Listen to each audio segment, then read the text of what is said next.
Hello everyone, it's Monday, August 3rd. I'm Charles Brown, Portfolio Manager with CB3 Financial Group here in Chicago. We're so glad you're with us.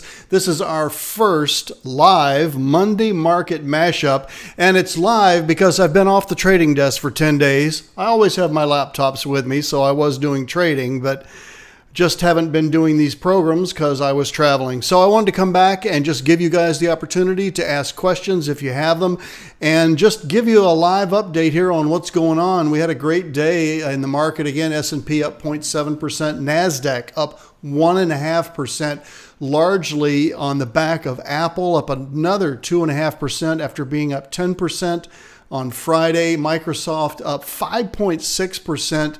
On the news that they're going to buy TikTok. Now, that's an interesting story because President Trump has said, well, you really better buy TikTok, somebody here in America, or I'm not going to let them operate in the U.S. And that's the ongoing battle that the Trump administration is having with China. So all that's good news. Consumer discretionary and technology and healthcare led today, and just continuing to outperform sectors like real estate and utilities. Let's get into it just a little bit. So Monday market mashup, you guys know by now what's going on with this. I'll do this live from time to time just to give you a chance to ask questions if you'd like. If you got something on your mind that, I wasn't there the last 10 days to answer for you.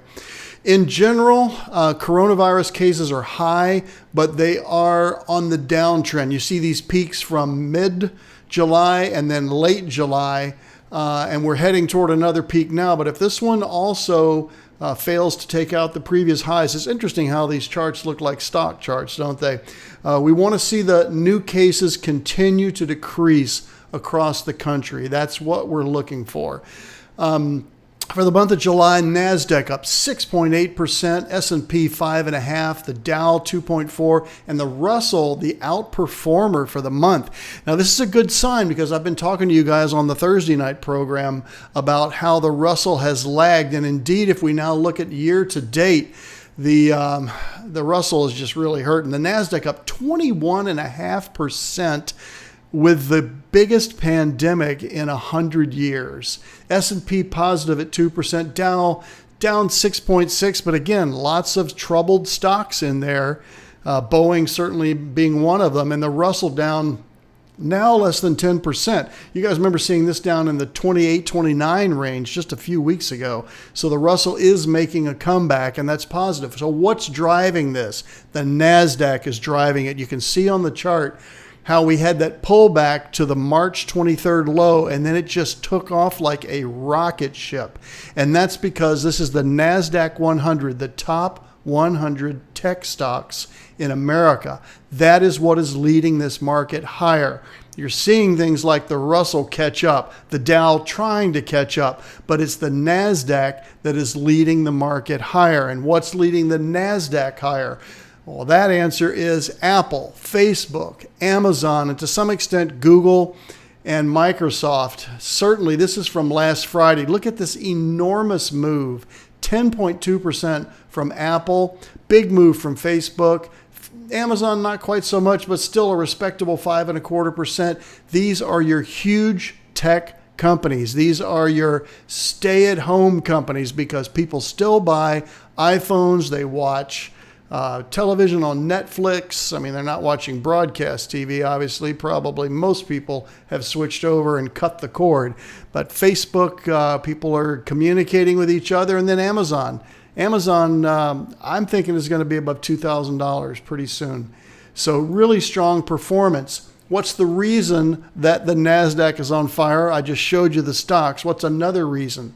Another reason is because the Fed has pretty much laid their hands down as if they were playing cards and said, here's my hand. Why don't you just play against that? And they're saying no more rate cuts anytime soon. And we've done our part. And now the Feds need to do their part with more stimulus. So that's good news to me. As long as the Fed is going to keep a very friendly monetary policy, it's really hard to fade the market on that. Google's stance that they're going to keep their employees home until 2021 is pretty interesting to me. And here's why. They're not doing this for the benefit of their employees. They can tell you that all they want. They're doing this because they've monitored the productivity of tens of thousands of Google employees. And they're going, we don't really need all this massive office space. We don't need centralized employees. And why don't we give them the opportunity to work wherever they want to work and connect through Zoom, through intranets, and otherwise. But if Google and Facebook and other huge tech companies are making it, that is really soundly saying we're going to have a trajectory change in how businesses conduct business going forward. I think that's a trend that's only going to exacerbate.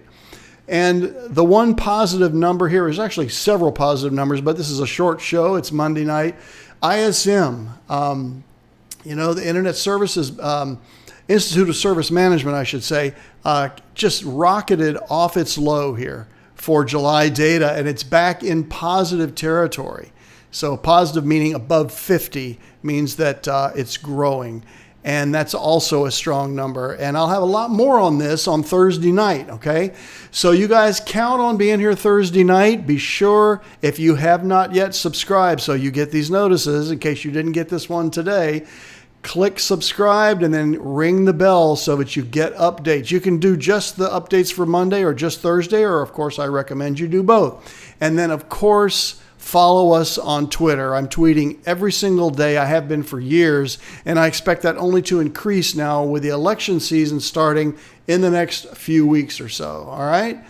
So that's today's show, and just a reminder that I'll be here Thursday night, as always, for episode 21. I took that 1 week off. We'll be back with episode 21, talking about COVID, talking about politics, and anything that affects your money.